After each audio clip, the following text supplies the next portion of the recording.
ज्या साध्या बायका जरी असल्या नऊवारी साडी घालून आमच्या गोट्याजवळ जरी जात असल्या तरी पोल्ट्रीचा किंवा शेणाचा वास आल्यावर तोंडाला पदर लावून जात होत्या. तो दूध काढायला कामगार होता. सकाळी 70 रुपये, संध्याकाळी 70 रुपये त्याला दुधाचं आम्ही पैसे देत होतो दूध काढण्यासाठी. फक्त इतर काम आम्हीच करत होतो. किंवा नातेवाईकातनी पण गेलं तरी नातेवाईक काय बोलत होते की कशाला हा व्यवसाय करताय, हे सोपं आहे काय, जनावरांसारखं राहिलं पाहिजे, तुमचं सगळं बॅकग्राऊंड चांगलं आहे, तुम्ही हे करायला पाहिजे, पाठीमागचं काय कमी आहे तुम्हाला, 7 पिढ्या बसून खातील असं एवढं तुमचं उत्पन्न आहे असं बोलत होते. एक दिवस व्यापारी वगैरे असे आले आणि तुम्ही म्हैस द्या म्हटले. आम्ही 80,000 रुपयाला एक म्हैस आणलेली. व्यापारी येऊन 30,000 रुपयाला म्हैसीची किंमत करत होते. मी कपडे धुत होतो, मिस्टर बाहेर बसलेले आणि त्यांचा व्यवहार चालू होता. मग त्यावेळेला मी बोलले की नाही, आपण 80,000 रुपये देऊन म्हैस आणले, दागिन्याचं व्याज माझं ते वेगळंच आणि आपण केलेलं इथपर्यंतचं स्ट्रगल हे वेगळंच. त्यामुळं तुमचं वजन किती, करताय काय, आहेत काय, तुम्हाला उगाच खेळ खंडोबा मांडून ठेवला आहे काय, असं भरपूर जणांनी बोललं. ती म्हैस 4 दिवसाची येणार होती, ती लावली 1.5 महिना. त्यानंतर झालं तिला इथं नको, तुम्ही जर तेच करणार असाल तर तुमचं तुम्ही जाऊन लाटाला राहावा म्हणाले. लाटाला पण घर आहे, आमच्याजवळ काय नको. त्यावेळेला माझा मुलगा 3रीला होता, मोठा मुलगा, लहान मुलगा 1लीला होता. रात्री काहीतरी 2-3 वाजच्या टायमिंगला आम्ही 4ला गोट्यात येत होतो. त्यावेळेला पूर्ण करंट उतरल्यामुळे आमच्या 2 गायींना करंट लागून 2 गायी डेड झाल्या, ज्या की मी लोनवर काढलेल्या होत्या. 1.5 लाखाच्या बेंगलोरमधनं जाऊन आणलेल्या आम्ही गायी होत्या. आपलं wifi Swami wifi Presented by life story Marathi. नमस्कार, मी सौ पूनम संदीप पाटील, तेजस गोटा फार्म. आज बरेचदा तुम्ही माझे रील्स बघितला असशीला इन्स्टाला किंवा यूट्यूबला बघितला असशीला. आज जो हा तेजस गोटा फार्म उभा आहे किंवा तुम्ही मला आज जे ओळखताय त्याचा मी तुम्हाला थोडक्यात परिचय करून देते. मी मूळची, माझं माहेर बेळगाव आहे आणि त्याचबरोबर कसं आहे की 1ली ते 4थी शिक्षण माझं बेळगावमध्ये झालेलं आहे. त्यानंतर वडील वारले माझे. मम्मी स्ट्रगल करत असतानाच, लहान भाऊ एक होता माझा, मी आणि भाऊ 2 जण आहे, मी आणि माझा भाऊ असं आम्ही 2 जणच आहे. आणि मम्मी आमची स्ट्रगल करत असताना आमच्या मामाने मला 2 वर्ष कोरुची या गावी आणलं. त्यानंतरला मी 2ती पुढील शिक्षण 9वीपर्यंत कोरुची गावी व हातकलंगडी इथं घेतलं. त्याचबरोबर 10वीला परत मी बेळगावला गेले. मग बेळगावला माझं शिक्षण होत असता 11वी 12वी केली. 11वी 12वी करत करत मी टॅक्स कन्सल्टिंगमध्ये जॉब करत होते. त्यानंतर मम्मीच्या पसंतीनं अरेंज मॅरेज माझं लग्न झालं. इचलकरंजी या घरी मला दिलेलं. 2009 साली आमचं लग्न झालं. 2010ला मला मोठा मुलगा झाला. 2013ला माझा दुसरा मुलगा झाला. त्यानंतर बरेच असे घरात बसून मुलं मोठी झालीत. 5-6 वर्ष मुलातनी दिलं.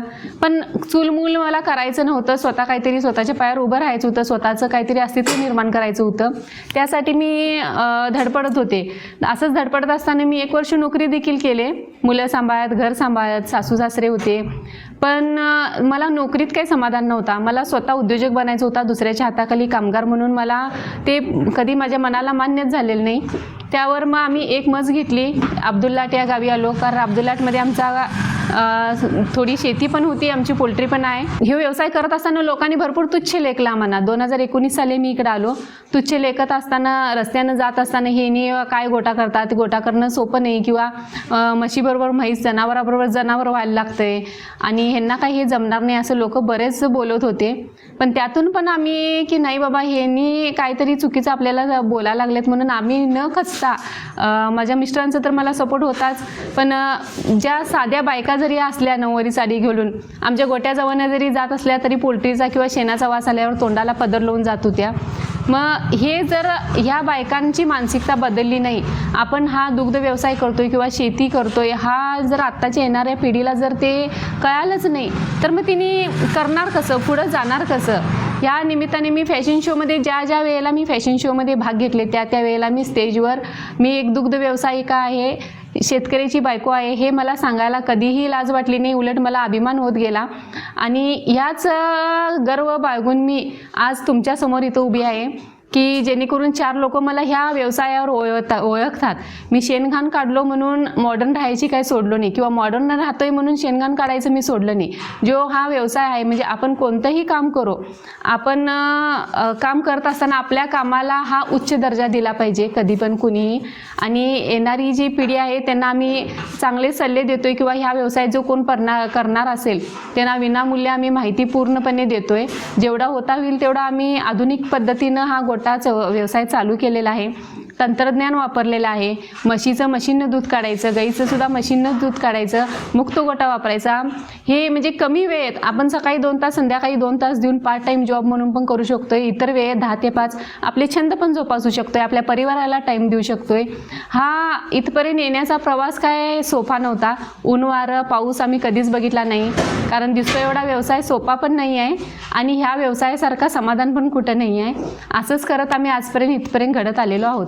ज्यावेळेला आम्ही एक पहिली म्हैस घेतली त्यावेळेला घरच्यांचा विरोधच होता म्हैस घेतल्या त्यावेळेला, की आपलं एवढं बॅकग्राऊंड चांगलं असताना, आमचं सासरकडचं बॅकग्राऊंड पण चांगलं आहे, कारण खोल्या वगैरे आमच्या बांधलेल्या आहेत, इचलकरंजीला भाड्याने दिलेले आहेत, काही काम करण्याची गरज नाही आहे असं पण आहे. पण स्वतःची काहीतरी अस्तित्व होण्यासाठी आम्ही एक म्हस घेतला. त्यात घरचा विरोध असताना पाहुणं किंवा इतर नातेवाईकांचा देखील विरोध होता, की तुम्हाला हे जमणार आहे का, तुमचं वजन किती, करताय काय, आहेत काय, तुम्हाला उगाच खेळ खंडोबा मांडून ठेवलाय काय, असं भरपूर जणांनी बोललं.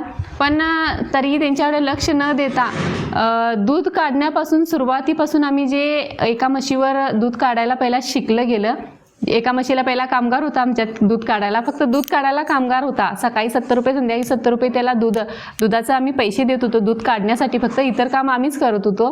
त्यावर आम्ही म्हटलं की बाबा दूध काढायला एवढं पैसे देण्यापेक्षा आपणच दूध काढायला शिकूया आणि आपणच ह्याच्यात व्यवसायात उतरूया. ज्यावेळेला एका म्हशीचा आम्हाला पैसा दिसू लागला त्यावर आम्ही भरपूर म्हणजे शिकत गेलो, त्यानंतर दूध काढत गेलो. आम्ही असं शिकून झाल्यानंतर आम्ही एकाची 2, 2ची 3 अशा 7 म्हशी केल्या. त्यावर असं दरवाज्यात वगैरे थांबलो की असं उघड्या डोळ्याने स्वप्न बघू लागले की एकाची नाही, हे पूर्ण गोटा आमचा असा भरलेला पाहिजे. त्यावर आम्ही गोटा थोडा थोडा बांधकाम करत गेलो. परत एकाची 2, 2ची 4 असे करत आता आम्ही ह्या स्टेबल आहे. म्हणजे आता ह्या स्टेजवर आम्ही जनावरांना दुसऱ्यांना माहिती देऊ शकतो की ज्या वेळेला आम्हाला दूध काढायला येत नव्हतं त्या वेळेपासून आम्ही आत्तापर्यंतचा जो प्रवास केला आहे, ती जे स्ट्रगल आहे आमचा, ते आम्ही आता दुसऱ्यांना मार्गदर्शन करण्यासाठी घालवतो. ज्या वेळेला आम्ही पहिली म्हस आणली त्यावेळेला आम्हाला त्यातलं काहीच माहीत नव्हतं. म्हैस देणाऱ्यांना सांगितलेली की 1-2 दिवसात म्हैस येईल, कारण तिला पाना वगैरेचं इंजेक्शन मारून कास वगैरे फुल केली होती तिची. त्यानंतर कसं झालं की ती म्हैस 4 दिवसाची येणार होती, ती लावली 1.5 महिना. त्यानंतर झालं तिला रेडा झाला. त्यावर आम्हाला काहीच माहीत नव्हतं की तिला दूध जास्त पाजवायचं असते का काय. तो रेडा एक 8-15 दिवसात तोही मेला. त्यावर म्हस दूध देईना. दूध न देण्यामुळं कणी मग लाता वगैरे उचलायला लागली. मग आम्ही ती दूध अजिबात दिलीच नाही. त्या पिरियडमध्ये ती पूर्ण म्हैस आटली म्हणजे अक्षरशः तिला फुकट पाळायला लागलं तिचं दूध बंद झाल्यामुळं. मग तिला वैरण चारा भरडा सगळा आमच्या खिशातलाच खर्च संपत होता. पण एक दिवस व्यापारी वगैरे असे आले आणि तुम्ही म्हैस द्या म्हटले. आम्ही 80,000 रुपयाला एक म्हैस आणलेली. व्यापारी येऊन 30,000 रुपयाला म्हैसीची किंमत करत होते. मी कपडे धुत होतो, मिस्टर बाहेर बसलेले आणि त्यांचा व्यवहार चालू होता. मग त्यावेळेला मी बोलले की नाही, आपण 80,000 रुपये देऊन म्हैस आणले, दागिन्याचं व्याज माझं ते वेगळंच आणि आपण केलेलं इथपर्यंतचं स्ट्रगल हे वेगळंच, त्यामुळं म्हैस आपण द्यायला नको. मग त्यावर म्हैस आम्ही द्यायची कॅन्सल केली 30,000 रुपयाला. तिला दूध नव्हतं, म्हैसची तिला रेडकू नव्हतं, काय नव्हतं, असंच नुसतं वांजट पायावाने आम्ही म्हैस पाळत होतो. त्यावर मी तिच्यावर यूट्यूबचा आपलं जे सोशल मीडियाचा वापर असतो ते यूट्यूबचा मी वापर केला. त्याच्यावर माहिती घेतली म्हैस गाभण कशी घालायची, कारण मम्मीच्या इकडे पण आमच्यात असं कधीच काय नव्हतं किंवा सासरकडे पण म्हशीचं वगैरे काय आम्हाला ज्ञान नव्हतंच. आमच्या मावशीकडे आरगला 2 म्हशी आमच्या मावशीच्या जनावर आहेत, त्यामुळे तिला कॉलवर विचारायची की बाबा म्हैस कशी गाभण घालवायची. त्यावर आम्ही तिनं सांगितली की डॉक्टर दाखवा किंवा रेडा बोलवा. असं करून आम्ही त्या जे तिने सांगितली किंवा दुसऱ्यांची सल्ले किंवा मोबाईलचा आम्ही यूट्यूबवरून जे माहिती घेतली त्यावर तिला भरवल्यानंतर ती म्हैस गाभण लागली. गाभण झाल्यानंतर तिला रेडी पण झाली. त्यावर त्या म्हशीनं आम्ही त्या म्हशीचं दोघं नवरा बायको मिळून 11 लिटर दूध काढलो. कारण 1-1.5 वर्ष आम्ही पूर्ण म्हैस फुकट पाळली. पण आम्ही खचून न जाता त्या म्हशीवर म्हणजे एकाग्रता ठेवून एक टाईम देऊन तिला त्या म्हशीचं आम्ही 11 लिटरपर्यंत आम्ही दूध काढलो आणि त्या म्हशीवरच आजपर्यंत आम्ही तो उभं राहिलेलो आहोत. आता तुमचा डोक्यात हा प्रश्न असणार की बाबा ही एवढी शिकलेली पोरगी जॉब सोडून या व्यवसायात कशी वळाली, तर त्याचं पण उत्तर मी देते. कारण जॉब करत असताना त्यांच्या अंडरखाली राहावा किंवा ओव्हरटाईम करा, परत ओव्हरटाईम करून सुद्धा पगार देताना त्यांचा पुढं मागं किंवा त्या आपण जे त्यांचं टायमिंग देतोय 10-5 किंवा तुमची काय टाईम असेल 9-4, त्या वेळेत एवढा आपण टाईम देतोय, हे टाईम मला त्यांना द्यायचा नव्हता. माझ्या आयुष्यातला मी त्यांना टाईम देत होतो हे माझ्या मनाला पटत नव्हतं. ज्या वेळेला मी एक मस घेतली, त्याच्यावर अभ्यास केला, त्यानंतरला मला असं कळण्यात आले की म्हणजे 2019ला स्टार्टअप झालेला आमच्या बिझनेसचा. त्यावेळेला कोरोना आलेला. पण सगळ्यांचे नोकरी पुण्यात जे असणारे किंवा बाहेरगावी पण कुठं परगावी असलेले ज्यांची नोकऱ्या बंद झाल्या, ज्या कंपन्या बंद पडल्या, ते घरी येऊन राहिले. त्यावेळी माझा व्यवसाय चालू होता. 2-4 काम अशी विनात, पण आमचा व्यवसाय चालू होता. त्यावेळेला माझ्या लक्षात आली की बाबा जग बंद पडेल पण शेतकरी कधीही थांबणार नाही. त्यामुळे मी ह्या व्यवसायाकडे वळे. आणि त्या व्यवसायाकडे वळत असताना पण आधुनिक पद्धत आपण शिक्षणाचा उपयोग आमच्या ज्या शेतीमातीत केल्यामुळे सकाळी 2 तास संध्याकाळी 2 तास मला फक्त काम करावं लागत होते. इतर टाईम 10 ते 5 मी रिकामीच पूर्ण. आणि इथं मी स्वतः मालक म्हणून होते. मला कुणाच्या दबावाखाली किंवा हे टार्गेट पूर्ण करायचं, हे एवढंच करायचं, हे मेंटली प्रेशर नव्हतं. मी स्वतः मालक असल्यामुळे मला जसं पाहिजे तसं मी इथं घडवत आलेलो आणि आजपर्यंत उभी आहे. ज्या वेळेला म्हैस खरेदी केली त्यावेळेला घरच्यांचा पण एवढा विरोध होता की तिने आम्हाला म्हटले की तुम्ही इथं नको, तुम्ही जर तेच करणार असाल तर तुमचं तुम्ही जाऊन लाटेला राहावा म्हणाले. लाटेला पण घर आहे, आमच्याजवळ काय नको. त्यावेळेला माझा मुलगा 3रीला होता, मोठा मुलगा, लहान मुलगा 1लीला होता. त्या काळात आम्ही नोव्हेंबरमध्ये 2018-19च्या दरम्यानच आम्ही बाहेर पडलो. ठीक आहे, आम्हाला आमच्या पायावर उभं राहायचं आहे. आणि एक काहीतरी म्हणजे मनात भीती पण होती की मी हे करून दाखवीन का नाही. पण ज्या जिद्दीने आम्ही दोघंही नवरा बायको बाहेर पडलो. एकदा असं होते की घरात प्रत्येकांच्या परिवारात भांडण न करून बाहेर राहतात, तर आम्ही फक्त व्यवसाय करणार आहे आणि जॉब करणार नाही किंवा आम्हाला इथं नुसतं म्हणजे चूलमूल करायचं नाही, ह्या विषयावर बाहेर पडलेलो. त्यामुळे आम्हाला स्वतः काहीतरी सिद्ध करून दाखवायचं होतं. मग 2019ला ज्या वेळेला आम्ही लाटत आलो त्यावेळेला म्हैशी एक आम्ही घेतलेलीच होती. त्या म्हशीवर जी भांडणं झाली होती त्याच्यात आम्ही 1.5 वर्ष घालवलेलाच फुकट. परत त्यावरच अभ्यास करून म्हणजे म्हशीवरच हे करून एवढ्या परमनंट नोकरी किंवा आपली जी फिक्स पगार जो येणार असतोय, आपलं जे महिन्याचं बजेट ठरलेलं असते की बाबा हा एवढं असते. बिझनेसमध्ये तसं नसतंय. आपल्याला एक वेळेस लॉस पण होऊ शकतो, एक वेळ प्रॉफिट पण होऊ शकतोय. पण सुरुवात करताना कोणी रिस्क घेत नाही. मग आपण करू शकतोय की नाही किंवा आपल्याला हे जमणार आहे की नाही हे माहिती नसताना देखील आम्ही स्वतः नाही केल्याशिवाय आपल्याला कळणार तरी कसं, आणि रिस्क घेतल्याशिवाय ह्याच्यात आपल्याला मिळणार तरी काय, ह्या हिशोबाने आम्ही दोघंही नवरा बायको ह्याच्यात पडलो की झालं तर जिंकलो, नाही झालं तर अनुभव मिळाला. ह्या हेतूनच आम्ही इथपर्यंत म्हणजे ह्या करण्याचं धाडस केलेलं आहे. आता दिसताना तुम्हाला भरपूर मोठा आमचा 8 गुंठ्यात आहे असा पसरलेला मुक्त गोटा किंवा आत बंदिस्त गोटा असा दिसत असेल सुटसुटीत. पण ज्या वेळेला म्हैस होती त्यावेळेला एवढी अडचण होती की दुसरी म्हैस झाला आणली किंवा तिला जर पिल्लू वगैरे झालं तर ती बांधायची देखील अडचण होती. किंवा आधुनिक पद्धत जर करायची म्हटली की मशिनरी ठेवायच्या कुठ्या, वैरण ठेवायची कुठं, पाऊस वगैरे झाले की पावसात वैरण भिजत होती, बरडा वगैरे आत ठेवायचं झाला तर एकदम एवढी म्हणजे त्या अडचणीतून आम्ही मार्ग काढत इथपर्यंत आलेलो आहोत. आता जर तुम्ही या व्यवसायाकडे वळणार असाल किंवा ट्रेनिंग वगैरे घेऊन हा व्यवसाय जर करतो म्हटला तर ते काय तुम्हाला लगेच शक्य होणार नाही. कारण प्रॅक्टिकली आणि फक्त आपण जाऊन ट्रेनिंगमध्ये बघणं उभारून ह्याच्यात भरपूर फरक आहे. जर तुम्हाला करायचा असेल व्यवसाय तर आम्ही कसं केलं की एका म्हशीपासून सुरुवात केली, त्याच्यात पेशन्स ठेवले. त्यामुळं व्यवसायातल्या आम्हाला जे अडचणी आहेत, जे त्रुटी त्यांच्यात दिसतात आम्हाला, त्याच्यावर आम्ही मात करत गेलो. आणि प्रत्येक गोट्याला जिथं इथं गोटा आहे तिकडं गोटा आहे असं कळालं की प्रत्येक गोट्यावर आम्ही भेट देत होतो की बाबा आज इकडं आहे तर तिकडं आहे. तर म्हणजे दिवसाचा जो आमचा दुपारचा टायमिंग ठरलेला होता तो आम्ही प्रत्येक गावात जाऊन प्रत्येक गोट्या जे मोठे मोठे गोटे होते त्या गोट्यांना भेट देऊन त्यांची पद्धत, त्यांची घालण्याची पद्धत किंवा म्हशी ठेवण्याची पद्धत, त्यांच्या चाऱ्याची पद्धत, त्यांचं कॉस्टिंगची पद्धत, हे सगळं आम्ही अभ्यास केला. आणि त्यावर आम्ही आता सगळी कन्सेप्ट आम्हाला जशी सुटसुटीत वाटते किंवा आपली कॉस्ट कशी कमी येईल या हिशोबाने आम्ही आता हा गोटा चालवतो आहे. आता आमच्या गोट्यात सध्याला 6 म्हशी, 4 गाई, 1 देशी गाय आणि आता जी म्हशींची जी पिल्लू आहेत ते आम्ही 4 रेड्या आता तयार करत आहेत घरच्या. म्हणजे एकूण आमच्या गोट्यात जनावरं 15 आहेत. शक्यतो ह्यो व्यवसाय पुरुषच करतात आणि लेडीज करतात, नाही असे नाही, पण त्या घरात करतात. बाहेर उमराच्या बाहेर जे दूध वगैरे तयार करून ठेवलेले असतात ते दूध डेअरीत घालायला पण पुरुषच जातात. ज्यावेळेला मी ह्या व्यवसायात उतरले मला जो प्रॉब्लेम आले की जी माणसांची नजर असते ती बघण्याची त्यांची दृष्टी चांगली नव्हती. कारण हा व्यवसायात वैरण टाकणारा पण माणूसच, आमच्यात जो भरडा घेऊन येणार आहे तो देखील माणूसच. म्हणजे स्त्रीकडे बघण्याची नजर की बाबा हा बाई ही व्यवसाय करते आणि हे कशा पद्धतीने करते, किंवा मी साडी वगैरे घालून असं मला ते टिपिकली करायला नाही आवडत. लेडीजवर म्हणतात की पुढे जाणाऱ्या स्त्रीला शिंतोडे मारले जातात, तसेही मारण्यात आले. मी भरपूर काही फेस करत गेलो, पण मी कुणाच्याही बोलण्याकडं लक्ष दिलेलं नाही. कारण माझा नवरा माझ्या पाठीशी खंबीर होता. त्याला माहिती होतं माझी बायको चुकत नाही, कारण ती एक वाघीणच आहे. एकटीला सुद्धा मी रात्रीतनं बाहेर आलो तरी त्यांना माहिती आहे की 4 कानाखाली कुणाच्या माग लावून आल्याशिवाय ही घरी परत येत नाही, काही चुकीचं दिसलं तरी.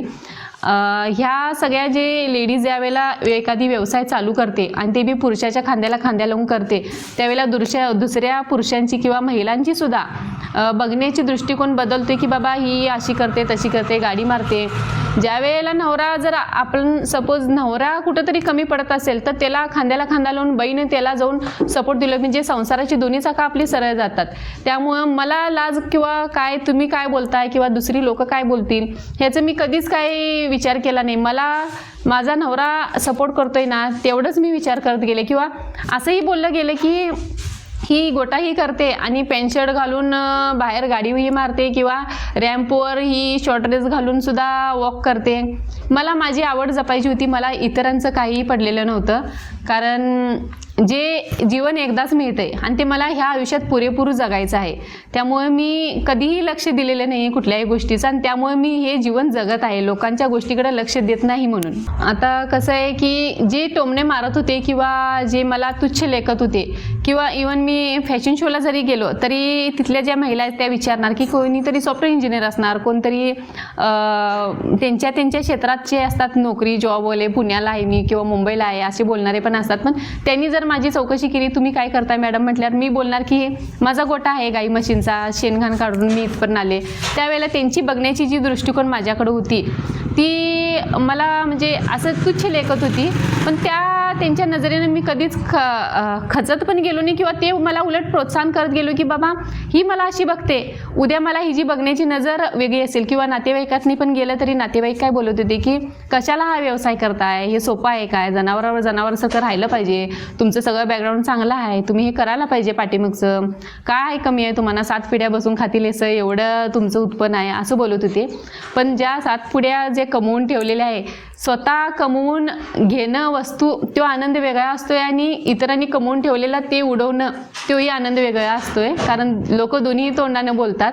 त्यावर मात करून आम्ही म्हणजे त्या टोमण्यांच्या ह्याच्यावर आज इथं म्हणजे आम्हाला ते प्रोत्साहन करत गेलो उलट की तिने ह्या बोलल्यामुळं नाही आम्हाला हे करायचं आहे, आणि हिने बोलायला लागलेत ना आपण जो धरलेला रस्ता आहे तो बरोबरच आहे, हे मला म्हणजे आम्हाला ते आत्मविश्वास होत गेला. ज्या वेळेला मध्यंतरी आमचा व्यवसाय चालू असतानाच एक घटना अशा घडल्या की त्यावेळेला असं वाटले की नाही आपण व्यवसाय खरोखर चुकीचा केलेला आहे. म्हणजे त्या घटना आठवल्या तरी डोळ्यात असं पाणी येते आमच्या.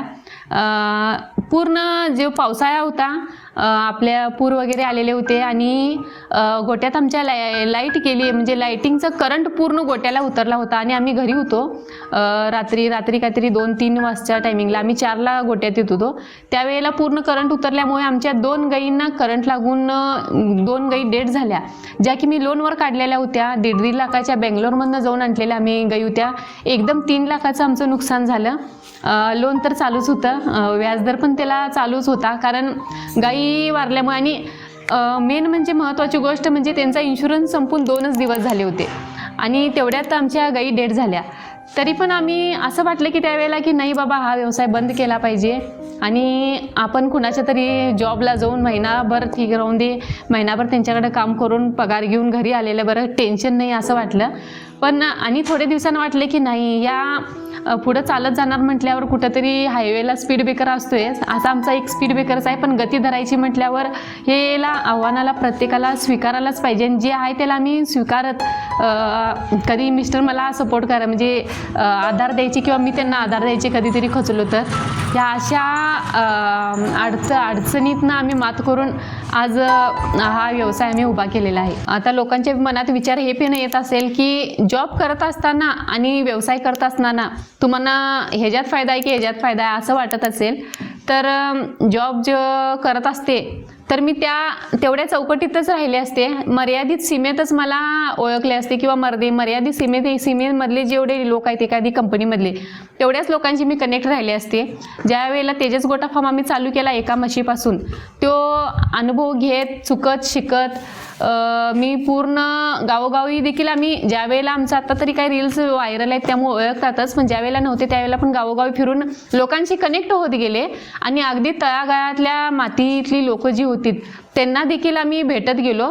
आणि आज मला ह्या व्यवसायावर कुठंतरी म्हणजे लोक मानायला लागले, कुठंतरी एक शेतकरी आदर्श म्हणून म्हणायला लागले. माझी शेती नसताना देखील मी व्यवसाय चालू करतोय, तरीही मला शेतकरी कन्या हा पुरस्कार दिला गेला आहे. आणि ते म्हणजे तो अविस्मरणीय क्षण जे आहे ते मी व्यवसाय केल्यामुळे इथं आलेले आहेत.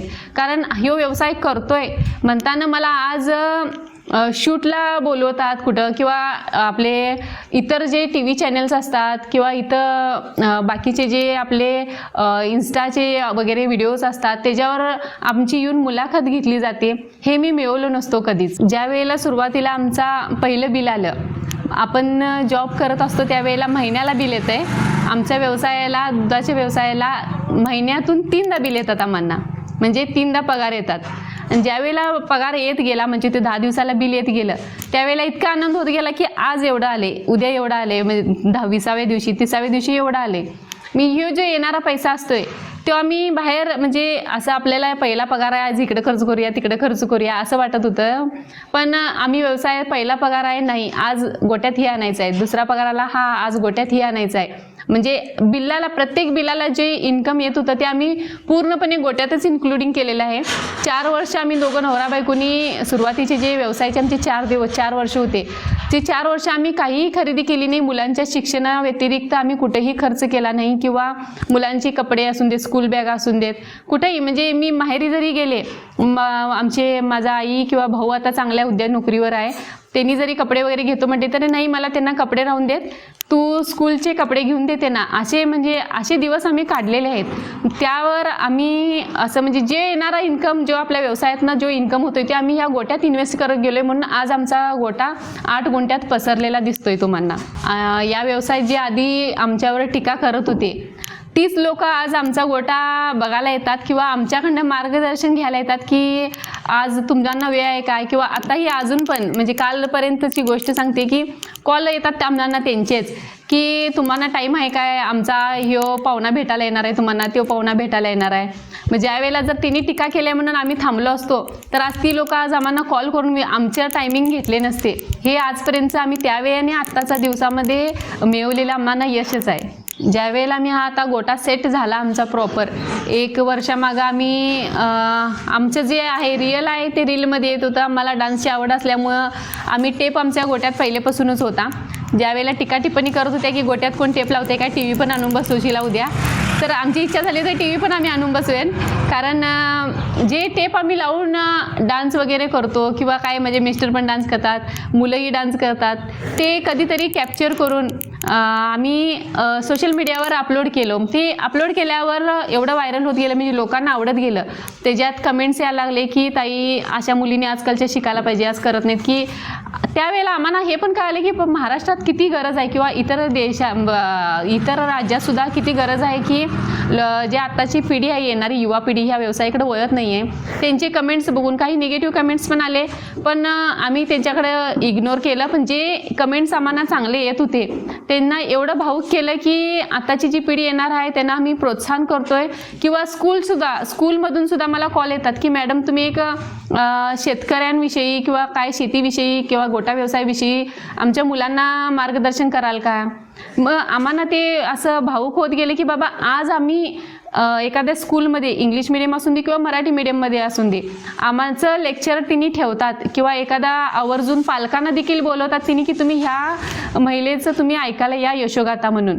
त्यावेळेला असं पूर्ण भावूक क्षण होतो की आम्हाला की ज्या एक व्यवसायापासून एका म्हशीपासून आम्हाला काय येत नव्हतं, आज ते मार्गदर्शन करण्यामध्ये आम्ही मोठ्या मोठ्या स्कूलमध्ये जाऊन मार्गदर्शन करतोय. ही एक मला अभिमानास्पद गोष्ट माझ्यासाठी तरी आहे. या यशामागे जर ताकद कुणाची असेल तर ती माझ्या मिस्टरांची आहे. आणि त्याचबरोबर जे माझा पाठीमागचा परिवार आहे, सासू सासरे असून दे किंवा माझा आई आणि भाऊ असून दे, त्यांनी जिथं जिथं मी कमी पडत गेलो आहे तिथे तिथं मला जरा प्रोत्साहन करत गेलेत. त्यामुळं आम्ही ह्या स्टेजला आहे. म्हणजे प्रत्येकाचीच मोलाचा वाटा आहे. अगदी खारुताईसारखा माझ्या मुलांचा देखील मोलाचा वाटा आहे. 3रीला आणि 1लीला असताना मुलं किती लहानच असतात आणि आम्ही पहाटे 4ला येत होतो गोट्यात. सकाळी 6ला म्हटले की ती मुलं उठून पाणी वगैरे तापवणार माझा मोठा मुलगा. त्यामुळं प्रत्येक म्हणजे माझ्या परिवाराचे सदस्य आहेत त्यांनी प्रत्येकाने मला थोडा थोडा हातभार लावला आणि मेन मोठा वाटा म्हणजे माझ्या मिस्टरांचा आहे. कारण जर तिने मला सपोर्ट केले नसते किंवा मला खंबीरपणे साथ दिले नसते, माझ्यावर विश्वास दाखवला नसता तर मी आज इथं उभी नसतो. प्रत्येक पुरुष कसं करतोय की आपल्या बायकोला कुठं बाहेर काढायचं म्हटलं की शेजारी काय म्हणेल किंवा लोक बाकीचे काय म्हणतील, ही अशी करायला लागले, मला नावं ठेवतील, या भीतीने तिचे जे छंद असतात किंवा तिच्यात जी कला असतात ती दाबून टाकली जाते. हिने मला तसं केलं नाही. तुला करायचं आहे ना, कर, मी आहे तुला सपोर्टला. कोण काय बोललं तर मी आहे. किंवा लोक जरी ह्यांना काय येऊन सांगितले की नाही तू कर, मला माझ्यापर्यंत ते पोचू कधी दिलंच नाही. त्यामुळं सगळ्यात मोठा वाटा माझ्या मिस्टरांचा, माझ्या मम्मीचा, भावाचा, सासू सासऱ्यांचा आणि माझ्या मेन म्हणजे माझ्या लहान 2 जी मुलं होती त्यांचा पूर्णपणे म्हणजे माझ्या पूर्ण परिवाराचाच मोलाचा वाटा आहे. येणाऱ्या काळात या 5 वर्ष जर मला परत या म्हणजे पूर्ण हे व्यवसाय मी कायम करणारच आहे. पण जे बाहेरच्या देशात होतात, मी आता यूट्यूब सोशल मीडियावर वगैरे बघते, बाहेरच्या देशातली जी टेक्नॉलॉजी आहे ती मला माझ्या गोट्यात आणायची आहे. पूर्ण महाराष्ट्रात जसा गोटा नाही आहे तसा गोटा मला आमच्या गोट्यात आमच्या भागात करायचा किंवा अब्दुल्लाट या गावी करायचा आहे. जर मी नोकरी सोडली नसती तर आज मी ह्या स्टेजला पोचलो नसतो, तुमच्यापर्यंत पोचलो नसतो किंवा इतर लोकांना मार्गदर्शन करू शकलो नसतो किंवा पूनम संदीप पाटील आणि अब्दुल्लाट हे गाव ज्याच्या ज्या आता तोंडात आहे किंवा मनामनात मी आहे हे कुठपर्यंत पोचलंच नव्हतं. आता जवळपास मला वाटते मुंबईमधून सुद्धा फोन येतात, आष्ट्यातून येतात, मराठवाडामधून येतात. या ज्या लहान लहान छोट्याशा गावात किंवा मोठ्या मोठ्या सिटीमध्ये सुद्धा मी पोचू शकलो नसतो. लिमिटेड तेवढंच राहिलं असतं की माझं जग फक्त नोकरी आणि घर इथंच संपलं असतं. आज पूर्ण माझं जग म्हणजे आपलं जे जिथं जिथं मी पोचलो आहे ती लोकांशी माझे नाते जुळले आणि मला एक कनेक्टिव्हिटी त्यांच्याबरोबर झालेली आहे. जर नोकरी करत असते तर लिमिटेड पगार मला पेमेंट राहिलं असतं. मी व्यवसाय करतोय म्हटल्यावर आज एखादी स्त्री किंवा मुलगी असं असेल की मी बुलेट घेऊन फिरते या व्यवसायाच्या जीवावर, किंवा मी आज कारमधून फिरते किंवा इतर फंक्शन किंवा बाहेर जरी मी गेले मी स्वतःचे पैसे स्वतः खर्च करू शकते. आपलं कसं आहे ह्या व्यवसायात माझी 2 बिलं मी व्यवसायात खर्च करते, 1 बिल मी स्वतःला ठेवते. 1 बिलामध्ये माझे हाऊस मौज सगळी स्वतः कमवलेलीची जी किंमत असते ती वेगळीच असते आणि ती मी किंमत स्वतः अनुभवते. कारण मी स्वतः कमवलेलं असते त्यामुळे मला खरचताना मला कुणाची भीती नसते. मी कमवले, मी खरचणार, हे या पद्धतीनं मी म्हणजे जात असतोय. सकाळी मी 4-4:30ला उठतोय. आमचा नवरा बायको आम्ही दोघंही 4:30ला म्हणजे गोट्यात असतोय. गोट्यातलं सगळं आवरून 2 तासात आमचं काम आवरतोय गोट्यातलं, कारण मशिनरी आम्ही यूज करतोय त्यामुळे 2 तासात काम आवरते. 6:30ला म्हणजे आम्ही घरी पोचलेलो असते, 6:30-6:45च्या दरम्यान. मुलं माझी स्कूलला आहेत. 7:30ला म्हणजे बस येते दारात. 7:30ला मुलांना वगैरे आवरून आंघोळ घालून ती 7:30ला बसला स्कूलला गेली की 5 वाजता येतात. तिथून 7:30 ते 8:30 वाजेपर्यंत आम्ही चहा पाणी वगैरे घेऊन 10 वाजेपर्यंत आमची घरची सगळी कामं आवरलेली असतात. 10 ते 5 आम्ही फुल टाईम रिकामे असतोय. मिस्टर माझे जागेचे वगैरे कामं करतात त्यामुळे तिने बाहेर वगैरे जातात त्यांचं काही काम असेल तर. मला डान्स क्लासची आवड असल्यामुळे मी 1 क्लास डान्सला देते किंवा माझी तब्येत सांभाळते. योगा असतो त्याच्यात, झुंबा असतो एक दिवस, त्यामुळं मी माझ्या तब्येतीला पण प्रोत्साहन देते. 1 तास मी तिथं घालवते. त्यानंतर घरी येऊन मध्ये आम्ही 2 तास दोघांचा आमचा झोपण्याचा वेळ असतोय, कारण पहाटे लवकर उठल्यामुळं 2 तासाची आम्हाला विश्रांती पाहिजे असते त्यामुळे आम्ही दुपारी झोपलेलो. परत 4-4:30ला आम्ही बरोबर 12 तासाच्या रोटेशननं परत गोट्यात येतोय. 6:30ला परत आमचं काम आवरतंय. 6:30ला घरी गेलो की मुलं आलेली असतात. मुलातनं 1 तास वेळ घालवून परत संध्याकाळचं जेवण वगैरे आवरून 8:30-9ला म्हणजे आम्ही झोपलेलो असतोय. हे पूर्ण आमच्या दिवसाचा शेड्यूल असतो. ह्या व्यवसायात आम्ही नफा जास्त वाढवण्यासाठी किंवा आपला उत्पादनाचा खर्च कमी होण्यासाठी आम्ही जी काही ट्रिक वापरले की मशीनची धारा शक्यतो हातानं काढतात का, तिथं आपल्याला कामगारांची गरज लागते. तिथं आम्ही मशिनरी यूज करतोय म्हशीला, कारण टेप जो लावलेला असतोय तो आम्ही आमच्या एन्जॉयमेंटसाठी तर झालंच, पण मशीनना देखील त्याचा उपयोग होतोय, कारण टेपचा आवाज आम्ही जो आवाज वाढवला की मशिनरीचा जो आवाज असतो तो त्यांच्यापर्यंत पोचू शकत नाही, त्यामुळे आम्ही मशीनचं दूध शक्यतो मशीनच काढतोय. गाई तरी काही सर्रास मशिनरी लावून घेतात, तुम्हाला पण माहीतच असेल. मुक्त गोठा असल्यामुळे आम्हाला प्रत्येक जनावराचं शेण काढायला लागत नाही. मुक्त गोठ्यात पाण्याची सोय आहे, 24 तास आमच्या मुक्त गोठ्यात पाण्याची सोय असते, त्यामुळे प्रत्येक जनावराला एक एक बायडी उचलून पाणी पाजा किंवा तिथून पाना पाणी सोडा, हे आम्हाला काही करायलाच लागत नाही. खाद्यसुद्धा बाहेर पडतंय, प्रत्येकाला नेऊन घाला बुट्टी भरून, हे पण आम्हाला नाही. एक टाईम आम्ही 2 टाईमच आम्ही खाद्य घालतोय, एक टाईम फुल्ल पाणी भरून ठेवते, त्यामुळे पाणी 24 तास असते.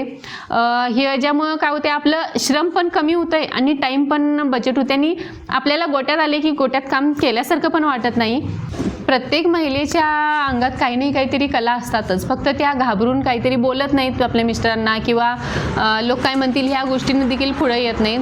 अशा महिलांना माझं सांगणं आहे की त्यांनी आपल्या मिस्टरांची किंवा ज्यांच्या दडपणाखाली आहेत त्यांना एखादा विश्वासात घेऊन आपला जो छंद आहे किंवा आपण जे काय करणार आहे किंवा आपण आपल्या स्वतःच्या पायावर उभं राहणार आहे हे तिने त्यांना मांडून द्यावं, म्हणजे विश्वासात घेऊन पटवून द्यावं आणि तिने ते स्वतः करावं. आणि ज्या महिला करतात किंवा त्यांना पूर्णपणे असं आपलं टार्गेट असते पण घरच्या ह्याच्यानुसार किंवा कुठंतरी मागं राहतात, तिथं कुठंतरी तिने स्वतः एक पाऊल पुढं घेऊन स्वतःचा व्यवसाय असून दे किंवा काही तिने त्यांचा छंद असतील तिने ते करावं आवर्जून, कारण लाईफमध्ये वन्स मोर मिळत नाही. त्यामुळं त्या जो टाईम असतोय त्या टाईमचा पूर्णपूर तुम्ही उपयोग करून घ्या आणि त्या टायमिंगमध्ये करा. एकदा वेळ निघून गेली की आपल्याला परत काय करता येत नाही, त्यावेळेला आपल्याला खंत वाटते की नाही यार त्यावेळेला मी करायला पाहिजे होतो, मी केलो नाही, त्यावेळेला केलो असतो तर आज इथं असतो, असं म्हणण्याची वेळ आपल्याला येऊ देऊ नका. तुम्ही शक्य होईल तेवढं धाडसानं निर्णय घ्या.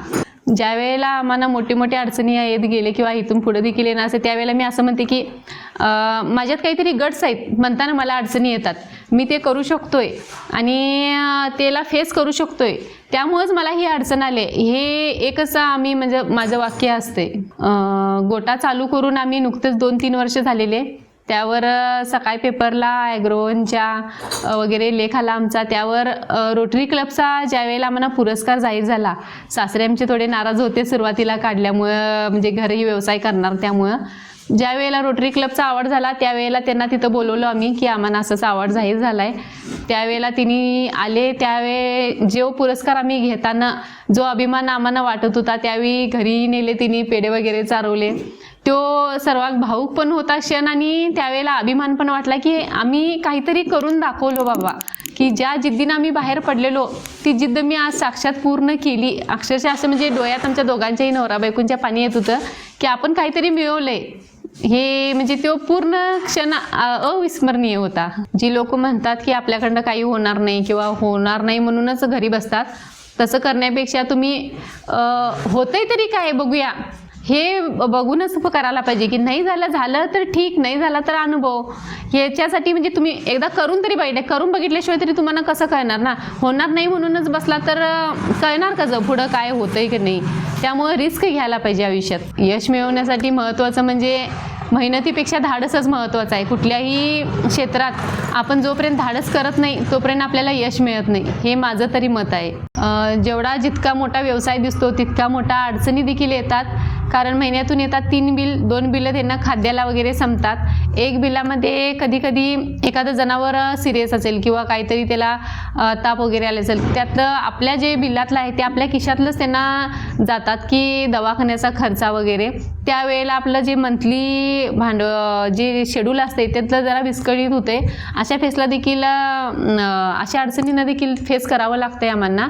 पण तरी देखील आम्ही जे आपली ही जी जनावरं मी सांभाळली ती माझी घरची सदस्यच आहेत. जर घरच्या सदस्यांना काहीतरी झालं तर मला माझ्या खिशातनं काढून द्यायलाच पाहिजे, कारण त्यांच्यामुळेच माझ्या खिशात आलेले असतात पैसे, असं आहे. त्यामुळे ह्या मोठ्या मोठ्या अडचणीतसुद्धा मी इन्कममध्ये जे तुम्ही म्हणू शकता की मागं सांगितले की मी याच्या आधी पण तुम्हाला की मी 2 बिलं खर्च करतोय, 1 बिल स्वतःसाठी ठेवतोय, पण ज्यावेळेला अशी अडचण आली की ते बिल देखील मला गोट्यासाठी खर्च करावे लागतातच. ज्यावेळी तुम्हाला वाटतं की लोक आम्हाला बोलायला लागलेत किंवा टीका टिप्पणी करायला आहेत किंवा मी जो करालोय ते बरोबर आहे की नाही असे देखील आपल्या डोक्यात प्रश्न पडतात. त्यावेळी समजून जायचं की आपल्या आयुष्याचा तो टर्निंग पॉईंट आहे. आपण त्यावेळेला जे करा लागलोय ते बरोबरच करा लागलोय, कारण लोक ज्या वेळेला टीका टिप्पणी करतात त्यावेळेला आपण सरळ मार्गावरच असतोय. त्यामुळे तो मार्ग कधीही सोडू नका. तो आयुष्यातला आपला टर्निंग पॉईंट पण असू शकतोय. त्यामुळं तुम्ही त्या ज्या ध्येय आपला धरलेला असतोय तो कधीच म्हणजे लोकांच्या बोलण्यानं विस्कळीत करू नका. तो आपला यशाचा मार्गच असतोय. तुम्हाला माझे आणखीन व्हिडिओ पाहायचे असतील तर डिस्क्रिप्शनमध्ये आमचं इन्स्टा अकाउंट तुम्हाला मेन्शन केलं जाईल. आणि तुम्हाला काही प्रश्न असतील तर तुम्ही कमेंटमध्ये जरूर कळवा. आणि व्हिडिओ कसा वाटला हे पण तुम्ही जरूर कळवा. लाईफ स्टोरी मराठी या चॅनलमार्फत आज जे मी काही बोलले, जर याच्यावर तुमचे काही प्रश्न असतील तर तुम्ही जरूर कमेंट कळवा. आणि चॅनलने मला इथं बोलवून माझी मुलाखत घेतली त्याबद्दल मी त्यांचे मनपूर्वक आभारी आहे.